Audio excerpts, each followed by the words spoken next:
Pawatagpo sa pinakaabangan laban ng taong ito, Manny Pacquiao kontra kay Antonio Margarito para sa World Super Welterweight Championship. Sa paglaban ni Manny Pacquiao kay Antonio Margarito ng Tijuana, Mexico, hangad niya ang kanyang ika-8 titulo sa 8 magkakaibang dibisyon. Pero ang tanong ng marami, kailangan pa nga ba ni Pacquiao ang labang ito?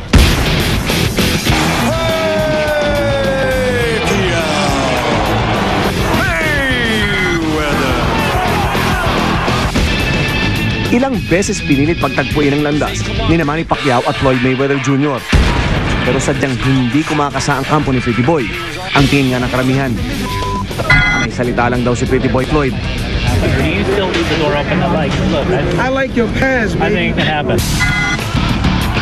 Ang matapang na sumagot ng hamon, ang Mexicanong si Antonio Margarito. Yun nga lang, ang sagupaan kontra kay Margarito ay maituturing na high risk, low returns na tipo ng laban. Ang tanging maibibigay lang kasi ng Tijuana Tornado kay Pacman ay ang tsansang makuha ang kanyang unprecedented 8th world title sa 8 magkakaibang dibisyon. Si Margarito, for example, and nothing to lose, everything to gain. No? So that's how this fight is important to Manny Pacquiao.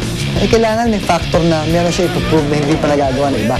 In this case, clearly, it is against the biggest fighter, as I said, and the biggest and tallest really ever he has faced.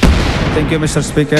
At dahil sa napakarami ng interest ni Manny kabilang na ang politika, may agam-agam ang ilan, baka raw hindi, na 100% ang kanyang dedikasyon sa boxing.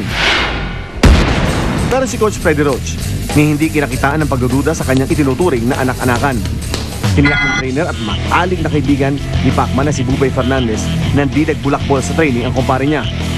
Kung ano man yung nakita ng mga tao na nandito sa syudad, ay ang ginawa naman natin sa Baguio, talagang sinalubong din natin yung Baguio. Siniguro na rin ang mismo pambansang kamao, nananatili pa rin daw ang init ng pagmamahal niya sa boxing na siyang tumaguyod sa kanya at sa kanyang pamilya. Ayaw na talaga paawat ng pambansang kamao sa kanyang paghahanda.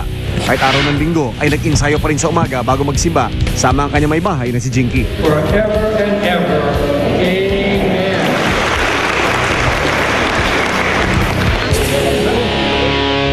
Bawat aksyon pakatutukan, bawat bira, huwag palalampasin. Sa darating na linggo na po, sama-sama nating abangan ang Pacquiao kontra Margarito para sa World Super Welterweight Championship. Papapanood dito po sa GMA. Hanggang bukas pong muli, ako si Chino Trinidad at ito ang Pacquiao Margarito Daily Bulletin.